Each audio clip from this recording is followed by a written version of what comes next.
20 KG গরুর গোস্ত দিয়ে 40 কেজি চালের তেহেরি হবে আজকে।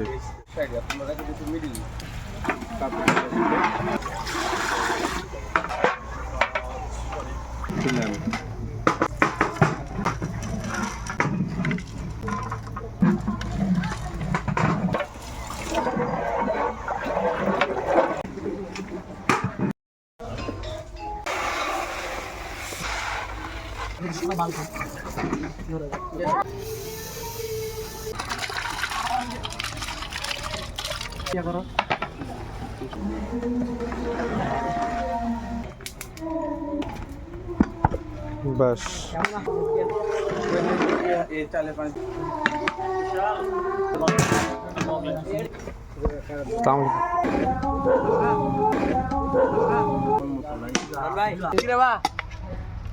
আরো 5 টাকা ছড়া নয়ন ভাই সিএল পাওয়া যায় 18 তারিখে বাবজান ভালো আছেন আলহামদুলিল্লাহ কি সিরিয়াল এই আমারও প্রোগ্রাম আছে 18 তারিখে